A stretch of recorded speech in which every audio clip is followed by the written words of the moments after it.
말라기는 타락한 예배에 대해서 경고하신 말씀인데요. 오늘 그 주보에 저기는 돼 있네요. 이게 주보가 제목이 잘못 나왔어요. 신앙의 회복과 하나님의 부흥입니다. 제가 이렇게 하나님 말씀을 어떻게 전해야 합니까? 무슨 말씀을 전하기를 원하셨습니까? 할 때 주신 말씀이 다시 너희가 처음으로 돌아가라는 말씀을 주셨습니다. 우리가 처음으로 돌아간다는 것은 우리의 신앙의 첫사랑, 우리의 신앙의 처음의 자리로 다시 돌아가는 것, 다시 하나님을 내가 알고 사랑하기를 결단하고 하나님을 중심의 뜻 가운데 행하기를 원하는 이 자리로 우리가 회복되지 아니하면 하나님의 생명과 은혜가 우리 가운데 부어질 수 없기 때문에 그러하지요. 그래서 이렇게 신앙의 회복이 되어질 때 우리 가운데 하나님의 진정한 회복이 있을 뿐만 아니라 부흥이 있게 된다는 거죠. 그래서 이 말라기는 그 시대 가운데 얼마나 예배가 타락되어 있는가, 하나님의 백성들이 예배를 드리는데 그 예배가 얼마나 자기중심적이고 하나님과 상관없는 예배였으며 하나님의 마음을 얼마나 아프게 했는 예배인가, 그것을 나타내고 있는 것이 말라기입니다. 우리가 이 말씀을 보면서 우리가 하나님의 그 절절한 아픈 마음을, 하나님의 그 애통한 마음을 우리가 같이 공감했으면 좋겠습니다. 그래서 이들의 문제가 아니라, 이들의 모습이 아니라 이것이 바로 저의 모습인 것을 인식하고 우리가 그렇게 각자가 주 앞에 서기를 주님의 이름으로 축복합니다. 아멘.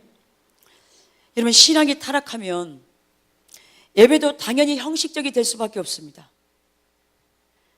그래서 예배가 회복되려면 우리의 신앙이 회복되어야 돼요. 근데 신앙이 회복되면 예배는 회복되게 되어 있습니다. 여러분, 성경에서 예배라는 것은 무엇을 정의합니까? 여러분, 설교 말씀 듣는 것이 예배입니까? 주일날 와서 찬송 부르고 설교 듣고 기도하고 축도 마치는 게 예배입니까? 가장 중요한 예배의 의미는 찬양과 경배입니다. 하나님의 임재가 가장 강하게 임재하는 시간이 바로 찬양과 경배의 시간입니다. 왜냐하면 그 시간은 우리가 하나님 앞에 우리의 마음을, 우리의 신앙을 우리가 마음에 실어서 고백하는 시간이기 때문에 그렇습니다.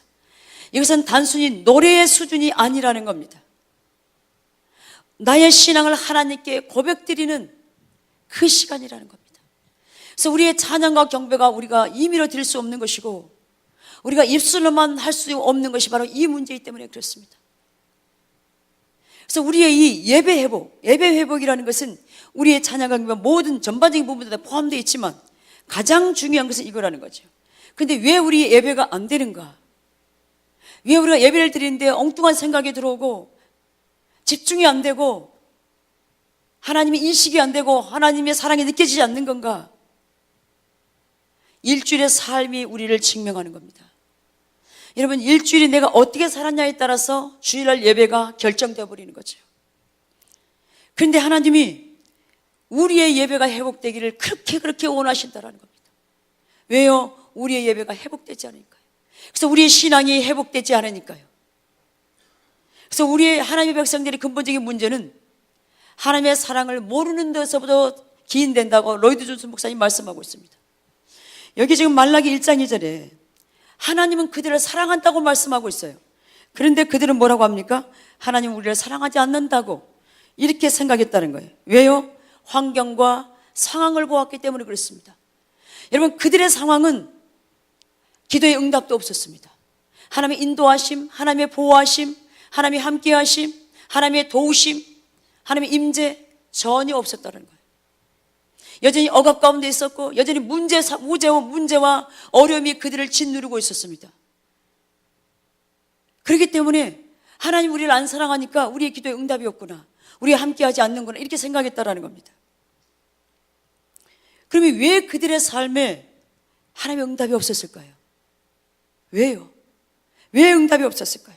왜 하나님의 생명인 은혜가 거쳐버렸을까요? 여러분, 그것을 우리가 보려면, 그 문제의 원인인가를 보려면 우리의 신앙의 핵심은 하나님을 사랑하는 겁니다. 근데 사랑이 되려면 하나님을 알아야 되겠지요.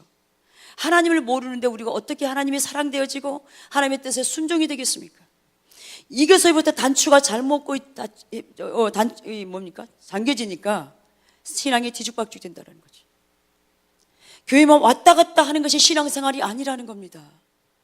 여러분 신앙생활에 대해서 여러분이 오해하셨다면 이 시간 다시 정리하기를 축복합니다. 신앙은요, 신앙생활은 교회 주일날 와서 예배 드리고 딱 가는 거, 이게 신앙생활이 아닙니다. 내가 믿는 하나님이 누구인지 우리가 알기를 힘써야 되고요, 그 하나님의 성품이 무엇인지 알기를 힘써야 되고, 그 하나님의 의중과 의도가 무엇인지, 하나님이 나에게 지금 무엇을 말씀하기를 원하고 하나님의 목적과 뜻이 무엇인지를 우리가 알기를 원해야 돼요. 왜 하나님의 뜻을 알기를 원해야 합니까? 그 뜻을 알아야 하나님의 방법으로 하나님의 길을 따라 나아갈 수 있으니까요. 그 삶을 살아야 하나님 우리의 삶을 통해서 하나님 말씀의 놀라운 역사를 우리를 통해 이루시고 궁극적으로 하나님의 영광을 받으시기 때문에 그렇습니다. 그래서 우리의 신앙은 단순히 우리 개인 중심적으로 나만 교회 와서 예배드리고 왔다 갔다 하는 것이 아니라 하나님과 교제 가운데서, 하나님 관계 가운데서 하나님의 마음을 알고 뜻을 알아서 같이 그 일에 동참해서 주의 뜻과 목적을 이루는 것이 우리의 신앙생활이라는 겁니다. 이것이 안 되면 우리가 10년, 20년, 30년 신앙생활을 해도 우리의 신앙은 여전히 그냥 왔다 갔다 하는 신앙에 불과할 수밖에 없다는 거죠. 이사야 1장 10절에서 11절에 보면 너희가 마당만 밟고 간다는 의미가 무엇입니까? 바로 이 의미입니다. 여러분 신앙생활에 초신자도 있을 것이고 신앙생활이 모태신앙도 있을 것이고 오래된 분도 계실 것입니다. 근데 신앙의 연조가 중요한 것이 아니라 내가 지금 하나님과의 관계 가운데서 내가 지금 어떤 위치에 있는가, 어떤 상황 가운데 있는가, 내가 지금 하나님을 알고 있는가, 하나님의 길을 따라 행하고 있는가, 내 안에 주님을 사랑함이 있는가, 그때 순종함이 있는가, 이것이 우리가 점검되어야 될 부분이라는 겁니다. 이게 신앙생활이니까요.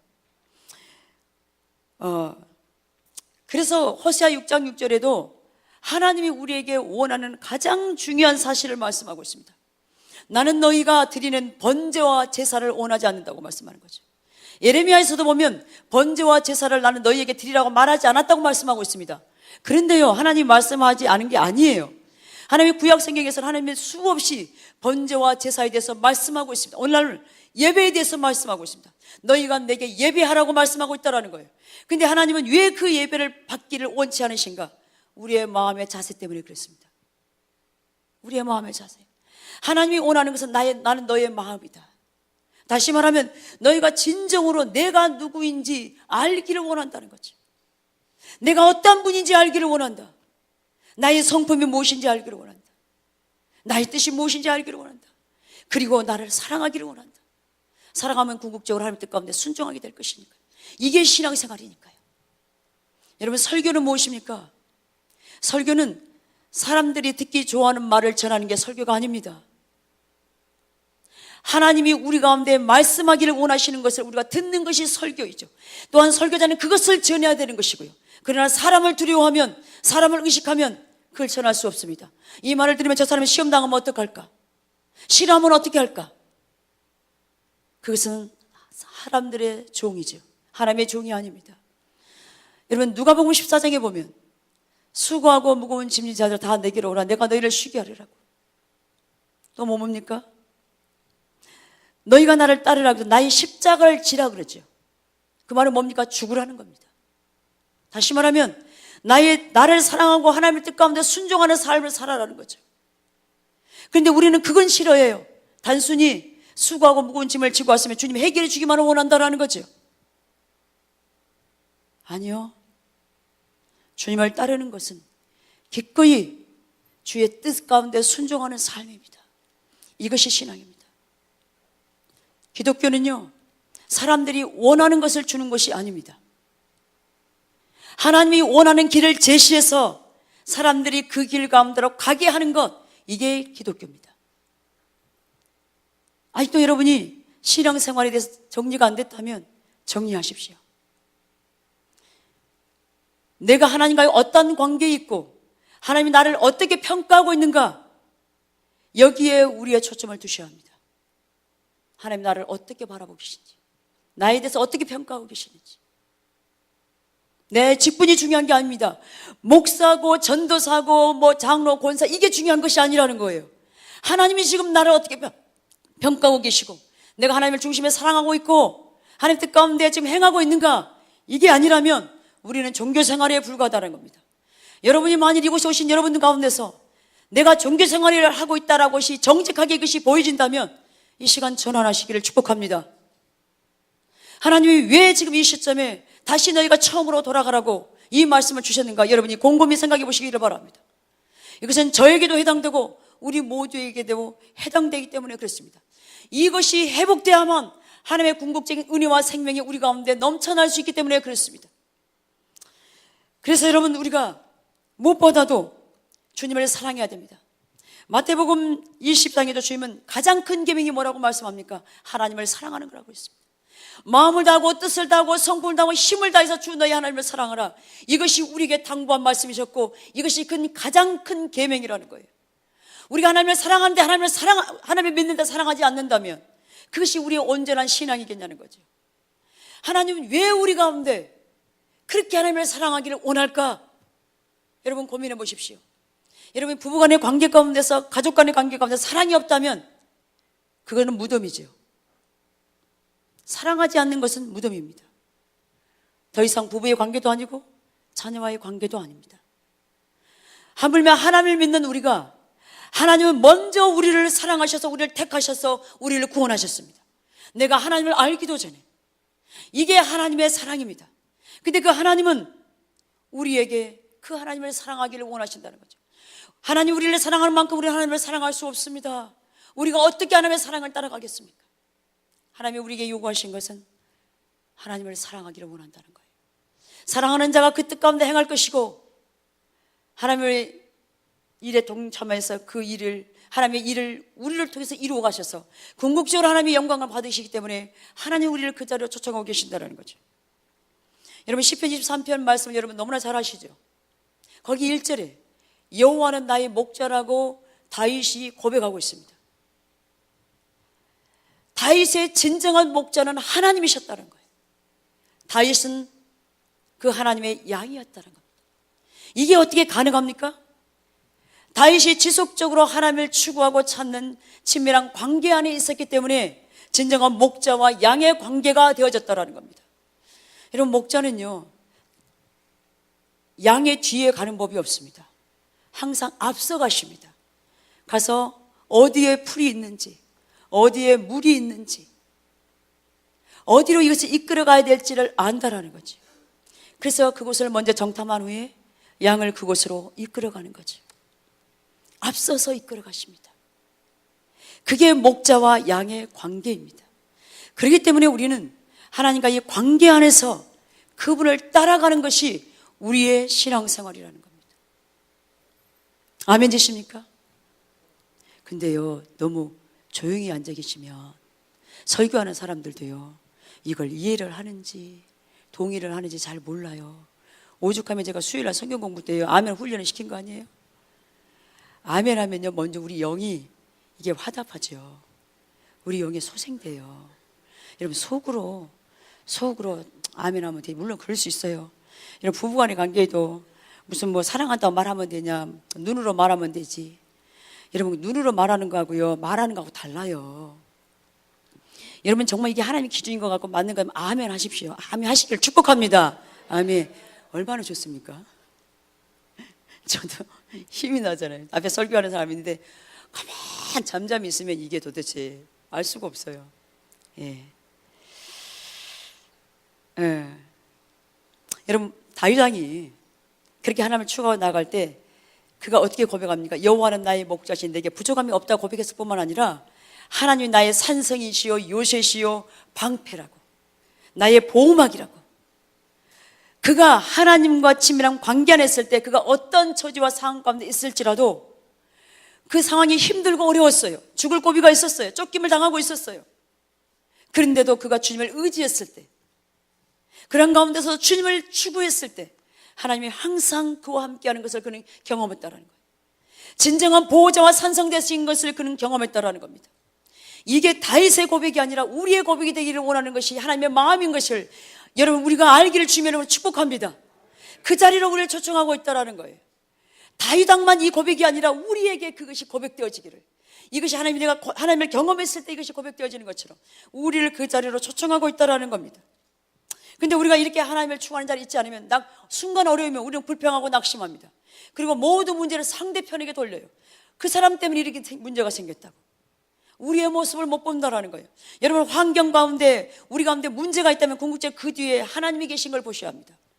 사람이 누군가 나를 힘들게 한다, 내 삶이 지금 어렵고 힘들다, 그 뒤에 누가 계신가? 하나님이 지금 나를 다루고 계시다는 걸 보셔야 합니다.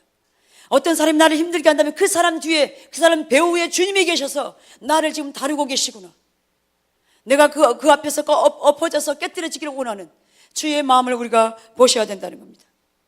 근데 우리가 하나님을 모르면 하나님의 사랑을 절대로 이해할 수 없습니다. 신뢰할 수도 없습니다. 그래서 하나님의 사랑은 어떤 사랑입니까? 아까 우리 찬양을 들었죠. 생명 부어주신 사랑이라고요.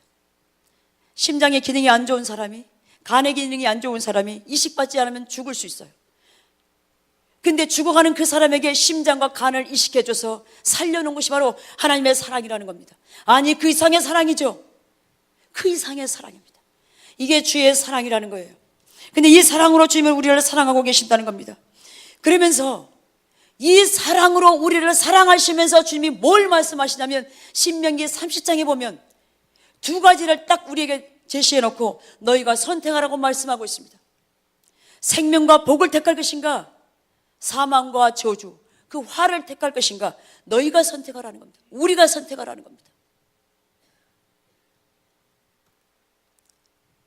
여러분, 중요한 것은 우리가 선택하는 거예요. 우리가. 하나님 복 주세요, 복 주셔야 한다고 복이 주어지는 것이 아니라, 그러면 내가 어떤 자리에 서야 될 것인가, 어떻게 신앙생활을 해야 될 것인가, 어떻게 하나님을 믿어야 될 것인가, 이게 중요한 거죠. 그러면서 19절에 뭐라고 된 줄 아세요? 혹시 뜨나요? 19절에 제가 안 해놨나요? 우리가 하나님 안에 있는 놀라운 은혜들을 경험하기를 원해요. 하나님의 생명을 경험하기 원해요. 여러분, 성경에서 하나님의 생명을 경험한다는 이 말 속에 뭐가 포함되어 있냐면, 하나님의 생명은 우리에게 부어지는 하나님의 은혜를 말합니다. 기도의 응답, 보호하심, 우리를 인도하심, 우리와 함께 하심, 하나님이 우리와 함께하는 임재하심, 다양한 이 모든 우리가 하나님으로부터 누려지는 모든 것들을 하나님의 생명이라고 말합니다. 그런데 이 생명을 너희가 누리기 위해서는 너희가 택하라는 거예요. 어떻게 해요? 하나님만을 사랑하는 자리로 선택하라는 겁니다. 근데 하나님은요, 절대로 우리가 사망과 화를 당하는 걸 원치 않으세요. 절대로 원치 않으세요. 어떤 부모가 자기 자녀가 잘못되기를 원하는 부모가 있습니까? 그거는 부모도 아니죠. 다 잘 되기를 원하는 거죠. 하나님도 마찬가지입니다. 우리가 아무리 하나님 복을 주세요, 축복해 주세요, 생명을 주세요 한다 할지라도, 우리가 하나님을 알고 사랑하며 그 뜻 가운데 순종하는 삶이 되지 아니하면 이것은 공허한 메아리, 절대로 줄 수가 없어요. 제가 전에도 말씀드렸죠. 제가 기도 사역을 하는데 어떤 분을 제가 기도를 해드리는데 제 안에 어떤 이게 그림이 보이냐면, 팔뚝이 여기까지만 보여요. 여기까지 보이는데 상자를 하나 들고 있어요. 근데 예쁘게 포장한 상자인데 선물 같아요. 예쁘게 포장을 해서 리본까지 달고 있으니까 선물이죠. 근데 그 손이 그것을 딱 들고 있는 거예요. 근데 문제는 지금 저한테 주신 감동이, 나는 이 사람에게 이 선물을 주고 싶다라는 거예요. 근데 이 사람이 지금 받을 자세가 안 됐다라는 거예요. 하나님은 우리에게 그렇게 주기를 원하신다고요. 왜냐하면 우리가 하나님의 자녀이니까요. 근데 우리가 이게 안 돼요. 우리가 하나님과의 이 친밀한 관계 안에서 하나님을 추구하고 하나님을 사랑하는 삶이 안 되면, 하나님이 풍성하게 예비한 그 은혜가 우리에게 부어질 수 없다라는 겁니다. 여러분, 지금이라도 우리가 하나님께로 전환하고 돌아가기만 하면 하나님은 우리에게 그것을 쏟아붓기를 원하시는 것이 바로 하나님의 사랑이고 하나님의 마음이라는 겁니다. 그래서 신명기 30장 8절에 보면, 너는 돌아와, 다시. 돌아오라는 게 뭐예요? 하나님께로 돌아오라는 거예요. 아버지, 나는 지금 열심히 교회 신앙생활을 하고 있는데요, 나는 주일날 교회에서 예배 드리고 있는데 무슨 돌아오라는 얘기입니까? 내가 하나님 안 믿었단 말입니까? 내가 교회를 안 다닌다는 말입니까? 그게 아니에요. 우리가 교회는 왔다 갔다 할 수 있을지 모르지만 진정한 신앙생활로 회복하라는 거예요. 여러분, 제가 안 들은 분들을 위해서, 제가 1991년도에 제 삶이 완전히 전환된 계기가, 성경을 읽는 가운데, 성경 통독서 읽는 가운데 에레미야 예가를 읽는데 유다의 그 죄가 다 저희 죄로 인식이 되면서, 그전에는 제가요 유다의 죄나 이스라엘 백성들이나 저의 죄라고 인식해 본 적이 없어요. 바리새인의 모습이 나의 모습이라고 인식해 본 적이 없어요. 제가 순장으로서 그 순원들을 인도했을지 모르지만 그때까지 비춰준 적이 없어요. 근데 제가 유다 예레미야 예가를 읽는데 성령께서 그날 임하셔서 제게 깨닫게 하신 거예요. 그게 바로 나의 모습인 거죠. 나의 죄로 말미암아 나의 죄로 말 하나님을 얼마나 마음 아프게 했고 힘들게 했던가. 그러면서 주신 말씀이 뭐냐면 사랑한다는 내가 너를 다시 찾았다고. 내가 너를 바라볼 때 가슴이 찢기는 것 같고 타는 것 같았고 괴로워서 견딜 수 없었다고. 이제 내가 너를 찾았으니 다시는 놓치지 않을 거라고. 어느 누구도 너를 내 손에서 빼앗을지 못할 거라고. 근데 그 상황에 제가 어떤 상황인 줄 아세요? 저는요 모태신앙입니다. 제 할머니 때부터 저는 열심히 특심인 사람이에요. 아이들을 1살짜리 4살짜리를 업고 걸리고 교회 집 오이코스를 2군데 맡으면서 여전도 회장하면서 전도하면서 봉사하면서 제가 인천에 8년 동안 살면서요 인천에 별로 아는 데가 없어요. 교회 집 얼마나 헌신하고 봉사했는지. 그럼 하나님은 저한테 잘했다고 칭찬해 줘야 되잖아요. 내가 어린 애들을 데리고 그렇게 힘쓰고 애쓰고 있구나. 근데 하나님의 마음, 하나님은 저한테 나를 바라볼 때 가슴이 찢기고 타는 것 같았대요. 왜요?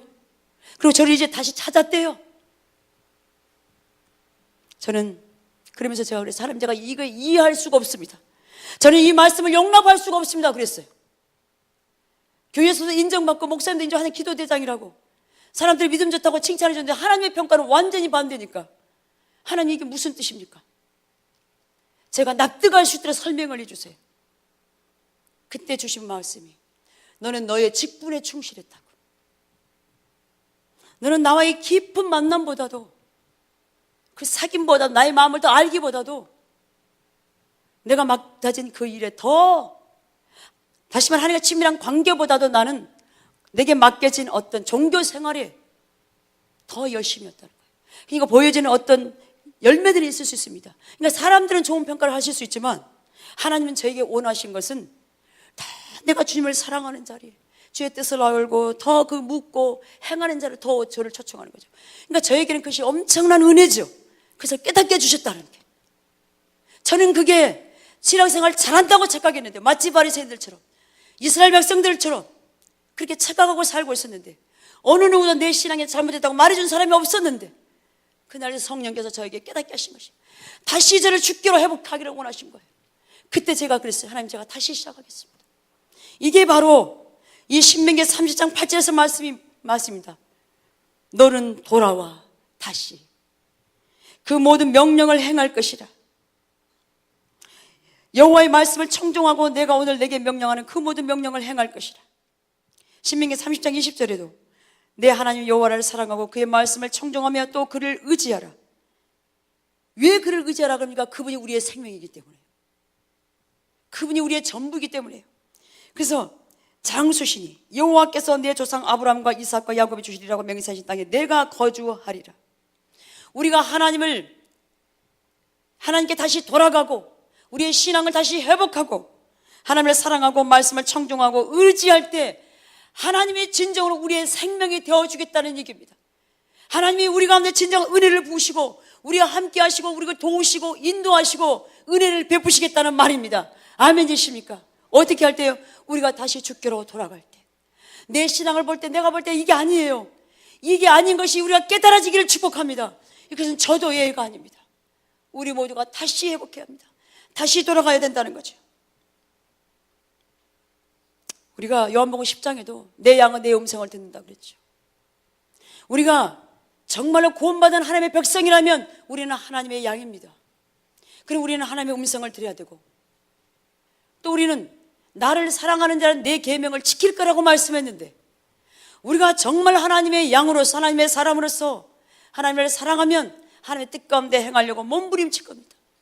우리가 하나님의 말씀을 다 지킬 수 없습니다. 지키다가 넘어지고 실패할 수도 있습니다. 그러나 다시 일어나는 거죠. 하나님, 내가 실패했습니다. 그래서 나는 주님의 은혜가 필요합니다. 주님, 이게 저의 한계입니다. 주님 도와주세요. 주의 은혜가 아니면 나는 할 수가 없습니다. 도와주세요. 라고 다시 일어나야 되는 거죠. 이게 우리 신앙이죠. 본질과 우리 신앙 의식이 있는데요. 의식은 우리가 예배드리고 잘 아시지만 기도하고 여러분 성경 공부하고 이 모든 것도 의식입니다. 근데 이 의식이 없으면 본질을 담을 수가 없어요. 정말 우리가 그 의식을 통해서 우리는 하나님이 어떤 분인지를 알아가잖아요. 예배를 통해서 우리는 하나님이 어떤 분인지를 알아가잖아요. 하나님의 뜻이 무엇인지를 알아가잖아요. 근데 이 의식조차도 없어버리면 어떻게 본질 가운데서 하나님을 사랑하고 따라가는 자리에 서긴다는 거예요. 근데 문제는 오늘날 우리 안에 의식도 결여되고 있다는 거예요. 주일날 딱 한 번 주일날 뭡니까? 11시 예배 나오고 띵. 여러분 주중에 여러분이 매일마다 주님을 찾으면 집에서라도 하나님께 기도하고 말씀 보면서 그 말씀의 의미를 묵상하고 하나님이 지금 오늘 나에게 뭘 말씀하기를 원하시는지 그게 된다면 괜찮습니다. 그러나 여러분 삶을 정직하게 이 시간 우리가 돌아보기를 원합니다. 우리가요. 과연 우리가 내 안에 의식이라도 있는가? 여러분 교회 가운데 공동체 가운데 지금 전체 예배 가운데 뭐가 있어요? 월요일 밤 8시는 중보기도가 있습니다. 유아실에서요. 수요 예배가 있지요. 또한 오이코스 예배들이 있습니다. 다이제 장막들이 있습니다.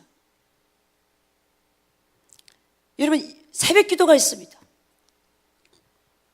여러분이 주님을 찾지 않는다면 우리는 두려운 일입니다. 우리의 신앙은 생물과 같습니다. 그래서 우리가 매일매일 주님을 찾지 않으면 우리는 죽어가게 돼 있다는 거예요. 그래서 하나님이 그것을 아시기 때문에 매일매일 우리를 찾고 계신다는 거예요. 나를 찾으라고, 나를 찾으라고, 나를 찾으라고. 그 이유가 뭐니까 우리가 죽어가니까 안 찾으면요. 여러분 이미 경험하시잖아요. 여러분이 매일 주님을 찾지 않으면 여러분 영이 어떠하든가요? 여러분의 생각이 온전하든가요? 여러분이 말하는 게 온전하든가요? 아니잖아요. 그래서 우리가 살기 위해서 우리가 주님을 찾으라는 거예요. 우리의 궁극적으로 복 주시기 위해서 우리가 회복되기 위해서 하나님은 우리를 찾으라고 말씀하고 있다는 거예요. 하나님을 찾으라고요. 하나님을 찾으라고. 우리가 잘 되게 하기 위해서, 우리에게 족쇄를 채우기 위해서, 부담을 주기 위해서 하는 것이 아니라는 겁니다. 말라기 1장 6절 10절 보면 하나님의 이름이 멸시당했다고 그랬죠. 하나님의 이름을 멸시하는 것은 곧바로 하나님을 멸시하는 겁니다. 하나님의 이름이 바로 하나님이시기 때문에. 근데 그들은 하나님께 제사를 드릴 때 어떻게 드렸습니까? 번제를 드리면 다 태워서 드리니까 짐승을 드릴 때 온전한 걸 드려야 되잖아요. 가장 좋은 것. 근데 눈이 먼 것, 다리를 저는 것, 병든 것, 그것을 하나님께 드린 거예요. 그것을 하나님께서 받으시라고. 그리고 자기는 좋은 것을 취해요. 그러니 하나님이 그것을 받으시겠다는 거예요. 여러분 이것은 뭐와 같은 줄 아십니까? 오늘 우리가 드리는 예배의 자세가 어떤지 우리가 돌아봐야 합니다. 여러분이 어떤 자세로 지금 이 자리에 앉아 계십니까? 말씀을 듣는 여러분 자세가 어떠합니까? 오늘 말씀 아주 강할 수 있습니다. 여러분 가운데 부담될 수도 있습니다. 그러나 이것은 전해야 합니다. 왜 이것이 주의 종의 사명이니까. 여러분이 시험에 들어도 저는 상관없어요. 중요한 것이 하나님이 우리에게 한다고 말씀하는 것이 뭐냐는 거예요. 이게 안 되면 우리의 신앙의 전환이 안 되니까요. 우리가 예배를 드릴 때 혹시 내가 병든 거, 눈먼 거, 저는 거 드는 건 아닌가? 내가 정말 기대감을 가지고 사모함과 열망을 가지고 하니까 로이드 목사님 부흥책에서 문제가 뭐냐고 정했냐면 하나님의 교회 백성들이 주일날 교회할 때 하나님을 기대하지 않고 사모하지 않고 갈망하지 않고 나온다는 거예요. 하나님에 대한 기대감이 없다는 거예요. 습관적으로 온다는 거예요. 습관적으로. 그것이 50년 전의 영국의 교회의 상황이었습니다. 오늘날 영국이 어떻게 됐습니까? 교회가 문을 닫고 그 교회를 모스크가 세워지고 퇴락한 그 신앙이 타락하니까 교회도 점점 타락할 수밖에 없었다는 겁니다. 말라기 시대 이 부분이 지금 우리의 모습인 걸 보고 하나님 내가 어떠한 자세로 지금 이 자리에 와 있으며 내가 어떤 자세로 하나님 예배하고 있습니까? 여러분 신전의식을 가지십시오. 고람대오를 가지십시오. 하나님이 내 눈앞에 계신 것을 인식하십시오. 우리 눈에 안 보인다고요? 여러분 공기가 눈에 보입니까? 그렇지만 여러분은 공기를 마시고 있습니다. 마찬가지입니다. 하나님은 살아서 역사하시고 불꽃 같은 눈으로 우리를 감찰하신다고 하셨습니다.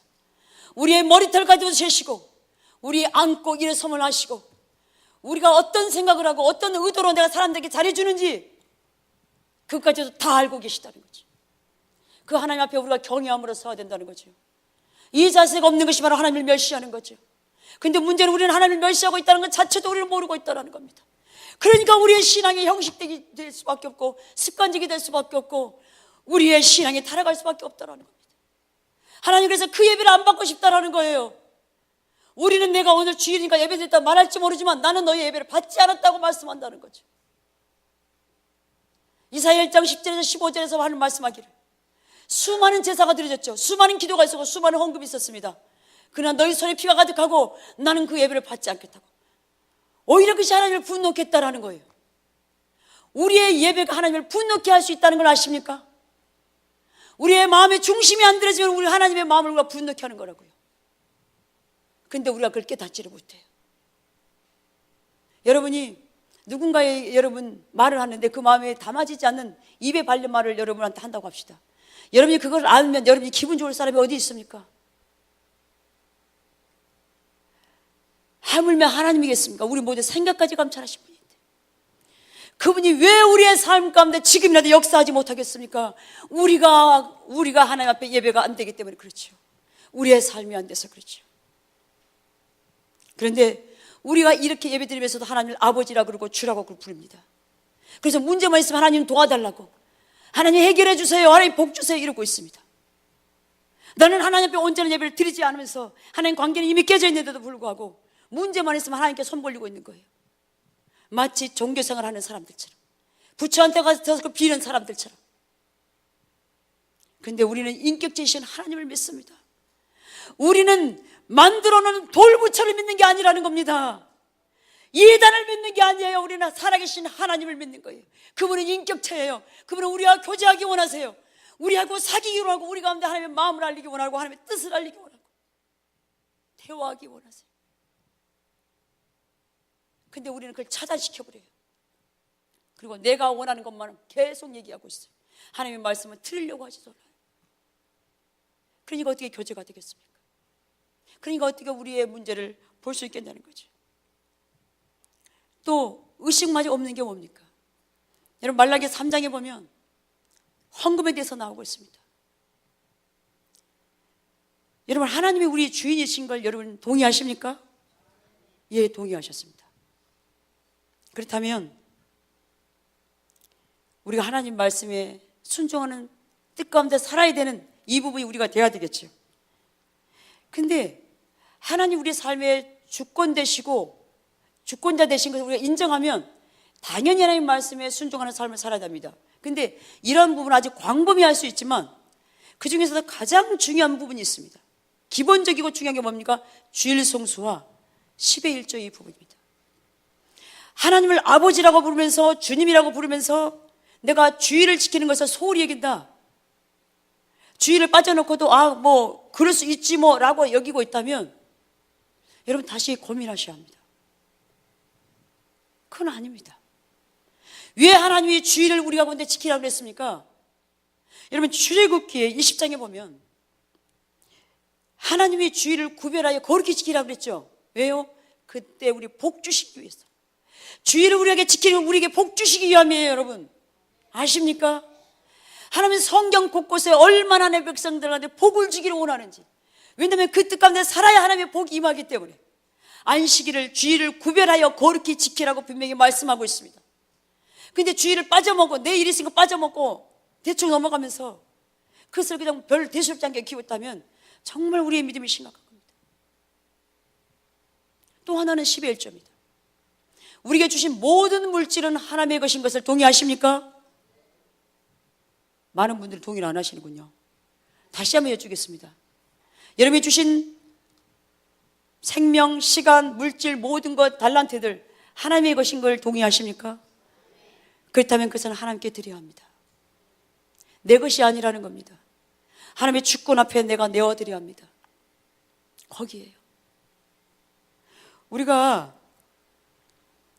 형편이 어렵다고 힘드니까 내가 하나님의 것을 도둑질해버린다. 그래놓고 꿀꺽 삼켜버렸어요. 하나님은 그것을 뭐라고 그래요? 내 것을 도적질했다, 그렇게 말씀하고 있습니다. 그래서 왜 저주를 받는가라고 말씀하고 있는데요, 너희가 내 것을 도적질했기 때문에 저주를 받는다. 온 나라가 저주를 받는다고 말씀하고 있습니다. 주일 송수와 이 10의 1조의 부분은요, 하나님이 내 생명의 주인이라는 것을 우리가 표현하고 있습니다. 내 생사 화복의 주권자가 하나님이신 것을 내가 동의하는 겁니다. 인정하는 겁니다. 여러분이 아무리 잘 먹고 잘 살려고 발버둥 쳐도 하나님이 문을 딱 닫아버리면 안 돼요. 힘쓰고 있어도 안 되게 되어 있습니다. 그러나 하나님이 문을 열면 닫을 자가 없다고 말씀하셨습니다. 먼저 우리가 하나님의 주권과 통치 안에 들어가는 것, 이것이 우리의 기독교인의 삶이라는 거예요. 이거는 초신자는 그럼 예인가? 아니요. 성경에 어느도 초신자는 이렇게 살아야 되고 목회자는 이렇게 살아야 되고 오래된 사람이 이렇게 살아야 나온 적이 없습니다. 모두가 합니다. 모두가 합니다. 예수님이 나의 구원자이시고 주님이라면, 그것을 동의하는 분이라면, 구원받은 우리 하나님의 백성이라면 우리는 이 삶을 사는 게 마땅하다는 거예요. 왜요? 그래야 하나님의 생명과 은혜가 우리 가운데 부어지니까요. 아멘이십니까? 아무리 먹게 살기 힘들어도 하나님과 하나님께 구별하여 드려야 합니다. 아무리 힘들어도요. 이것이 신앙의 기본이기 때문에 그렇습니다. 하나님 왜 물질을 하나님께 드리기를 원할까요? 왜 주권자이신 하나님께 반응하기를 원할까요? 우리 돈 가져가서 뭐 하려고요? 세상에 있는 모든 돈이 하나님의 것인데요. 하나님이 정말로 내가 너의 주인인가를 우리 가운데 테스트하기를 원하는 거예요. 내가 너의 진정한 주인이냐? 너가 진정으로 나를 사랑하는가? 그것을 테스트하는 거죠. 그런데 성경에서는요, 돈만 드리라고 말하는 게 아니라 뭐라고 말씀합니까? 그리할 때 내가 하늘 문을 열고 너희에게 복을 쌓을 곳이 없도록 붓겠다, 이렇게 말씀하고 있습니다. 말라기 3장에. 그러면서 메뚜기를 금할 것이고 토지 소산을 보호할 것이고 포도나무가 주렁주렁 수확을 맺게 할 것이고, 땅이 기름지니까 얼마나 복을 받겠습니까? 그래서 모든 사람들로 말미암아 하나님께 복을 받았다고 칭찬을 듣게 할 거라는 거예요. 다시 말하면 한마디로 우리의 삶을 보호하시고 함께 하시고 은혜를 베푸겠다는 거예요. 그런데 어떻게 할 때 그럽니까? 그러면 11조가만 되고 주일 성수만 되면 그렇게 되는구나. 아니요. 진짜 하나님을 사랑하는 사람들은 주의를 지키게 되어 있습니다. 하나님의 물질의 주권자이신 주님 앞에 항복하게 되어 있습니다. 그런 삶을 살 때 내가 그렇게 하겠다라는 거예요. 아멘이십니까 여러분? 우리한테 족쇄 채우기 위해서 한 것이 아니라는 거예요. 여러분, 속지 마세요. 여러분이 정말로 잘 되기를 원하면서 하나님의 주권 가운데 들어가지 않으면서 하나님 도와주세요. 아까 우리 말라기에 그랬잖아요. 기도 응답이 없다고요. 왜요? 이 자리에 안 돼 있어요. 신앙의 본질 가운데 회복이 안 돼 있으니까요. 우리가 해야 될 게 뭐냐면, 여러분 자녀들이 다 잘 되기를 원하시죠? 그렇다면 하나님을 사랑하는 것을 가르치셔야 합니다. 하나님의 뜻을 소중히 여기는 것을 가르치셔야 합니다. 하나님의 뜻을 가장 우선순위로 여기는 걸 가르치셔야 합니다. 그러면 걱정 안 해도 돼요. 하나님이 책임지실 거니까요.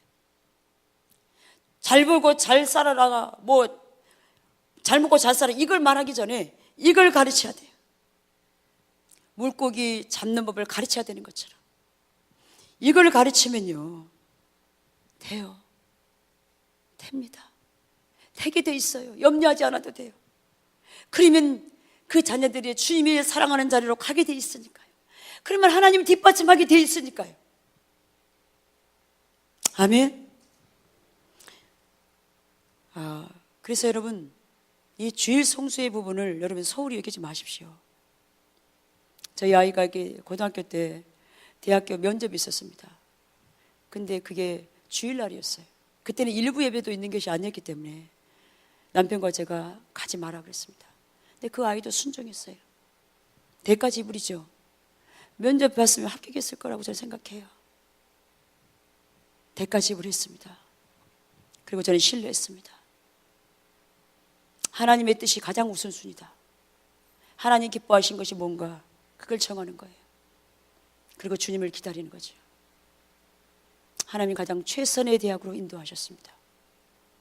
우리가 당장 눈앞에 보이는 거 가지고 연연해하지 마십시오.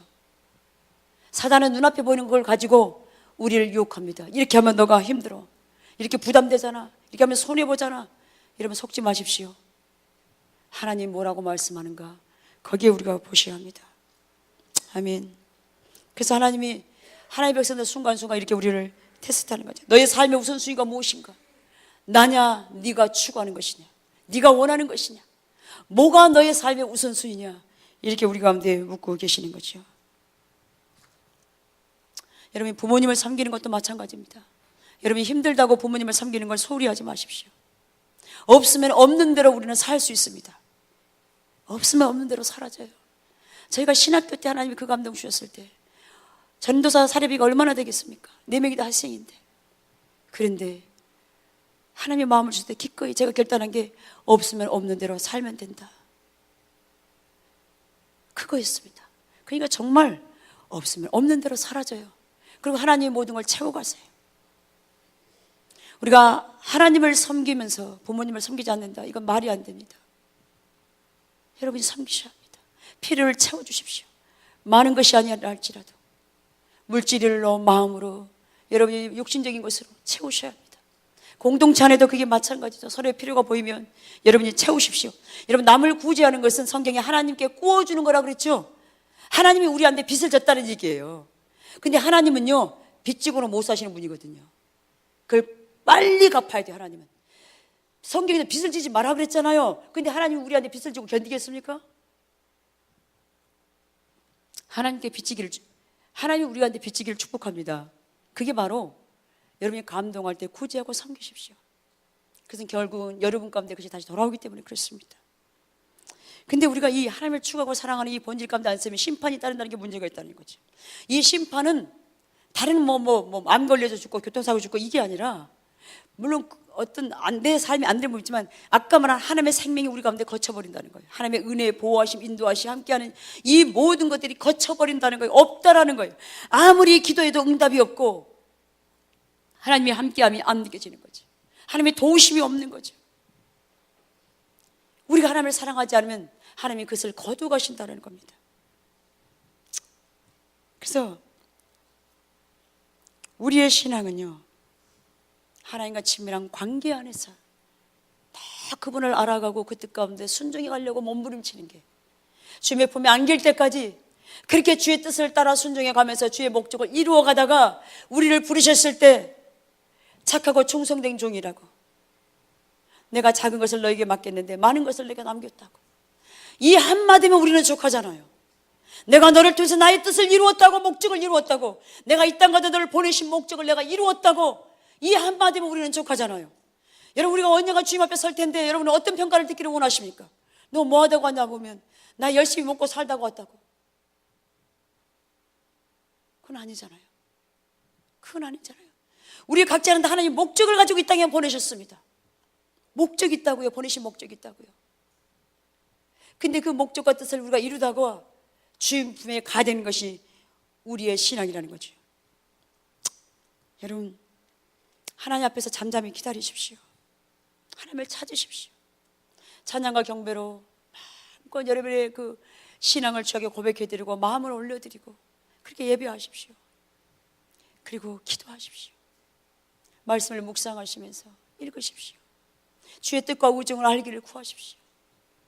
그럴 때 하나님의 우정을 우리 가운데 알리시잖아요. 근데 이 교제를 소홀히 하면 아까도 제가 말씀한 것처럼 우리 영이 점점 죽어가기 시작한다는 겁니다. 마지막으로 예배가 회복돼야 우리의 신앙의 본질이 회복됩니다. 이것이 그 다음에 신앙의 본질이 회복돼야 예배가 회복돼요. 이게 바로 교회 회복입니다. 우리는 지금 교회가 교회되고 예배가 예배되게 하셔서 찬양을 드렸습니다. 교회가 회복되기 위해서는, 다시 말하면 우리의 자신과 우리의 공동체가 회복되기 위해서는 우리의 예배가 회복돼야 돼요. 예배가 회복되려면 우리의 신앙이 회복돼야 돼요. 다시 말하면 하나님을 사랑하는 자리, 하나님의 뜻 가운데 행하는 그 자리로 가야, 하나님을 추구하는 자리로 가야 이것이 궁극적으로 회복될 수 있다는 겁니다. 하나님이 이 시대 가운데 왜 교회 회복을 말씀하고 있습니까? 왜 하나님이 왜 이 시대 가운데 지금 우리 가운데 부흥을 말씀하고 있습니까? 진정한 예배를 받고 싶어 하시는 하나님의 열망을 보셔야 합니다. 하나님이 얼마나 진정한 예배를 받고 싶어 하시는가, 그 절절한 마음을 우리가 느끼셔야 된다고요. 많은 예배가 교회 가운데 드려지고 있지만 그 예배가 과연 하나님이 기뻐하시는 예배인지 우리가 우리의 자신을 돌아보면 알잖아요. 그런데 그 예배가 회복되어야 신앙이 회복되고 교회가 회복될 수 있으니까, 그 가운데 하나님이 부흥으로 임재할 수 있으니까 우리 가운데 이것을 말씀하고 있다는 겁니다. 부흥이 올 때 진정한 회복이 일어나기 시작하니까요. 예배뿐만 아니라 우리의 삶의 모든 영역이 회복될 수 있으니까요. 그래서 하나님이 이것을 지금 말씀하고 있다는 거죠. 그래서 말라기 1장 11절에 해 뜨는 곳에서부터 해 지는 곳까지 이방 민족 중에서 내 이름이 크게 될 것이다. 이 말씀은 온 세계에 하나님의 이름이 높임을 받고 하나님이 부흥으로 임하실 것을 말씀하고 있는 말씀입니다. 시편 59편 19절의 말씀처럼, 이사야 59편, 거기 어떤 말씀이 있냐면, 서쪽에서 여호와의 이름을 두려워하겠고 해돋는 쪽에서 그의 영광을 두려워할 것은 여호와께서 그 기운이 몰려 급히 흐르는 강물같이 오실 것입니다. 이것은 하나님의 부흥을 임할 것을 말씀하고 있어요. 근데 하나님이 지금 말라기에서 타락한 예배를 말씀하면서 왜 뜬금없이 말라기 1장 11절에 이 부흥을 말씀하고 있을까요? 1장 11절은 부흥에 대한 말씀입니다. 만군의 여호와가 이르는 해 뜨는 곳에부터 해 지는 곳까지 이방 민족 중에서 내 이름이 크게 될 것이다. 이게 하나님의 부흥을 말씀하고 있어요. 근데 하나님이 왜 지금 뜬금없이 이 말씀을 지금 이곳에서 하고 있냐는 거예요. 하나님이 얼마나 부흥을 우리 가운데 보내시기를 원하는지, 얼마나 진정한 예배를 받기 원하는지, 그걸 다시 이렇게 말씀하고 있다는 거예요. 우리의 죄악으로 말미암아 하나님의 이름이 땅에 떨어져 버렸어요. 우리 자식들이 잘못하면 부모님이 욕을 얻으면 것처럼 우리가 하나님을 믿는 우리가 잘못된 삶을 살고 있기 때문에 하나님의 이름이 땅에 떨어지는데 그걸 다시 회복시키고 싶은 하나님의 열망이라는 거죠. 그래서 하나님의 백성들을 통해서 영광을 받고 싶어요. 그래서 부흥이 오는 가장 주된 목적이 뭔가? 진정한 예배가 하나님께 드려지기 위해서, 그 예배를 받으시기 위해서 하나님이 우리 가운데 부흥을 보내시겠다고 말씀하고 있습니다. 그러나 이 부흥이 오기 위해서는 우리의 신앙의 회복이 없이는 절대로 이게 회복될 수가 없다는 겁니다. 우리 부흥교회가요, 이 자리에만 서면 하나님 우리 가운데 약속하신 이 부흥을 우리 가운데 보내시겠다고 말씀하고 있습니다. 이것은 우리의 열망이 아니라 주님의 열망이 더 크시다는 거예요. 아멘이십니까? 그래서 우리 각자 한 사람 한 사람을 그 자리로 하나님이 초청하고 계시다는 거예요. 다시 내게로 돌아오라고, 다시 너의 처음 사랑을 회복하라고. 여러분, 이게 이렇게 부흥을 임할 때 하나님이 얼마나 그것을 감격하고 기뻐하시겠어요. 우리가 감격할 뿐만 아니라 하나님이 우리가 회복되는 걸 보고, 우리 예배가 회복되는 것을 보고 하나님이 기뻐하시죠.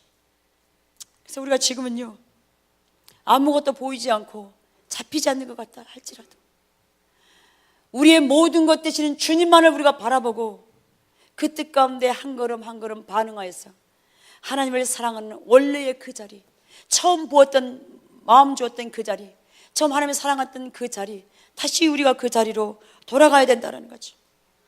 그래서 우리가 기도하는 자리에 여러분 나오십시오. 다시 하나님을 찾아야 합니다. 여러분 가운데 이미 삶에 금이 가는, 누수되는 부분이 있을 겁니다. 둑이 터져가고 있을 거예요. 근데 모를 수 있어요. 그게 두려운 거죠.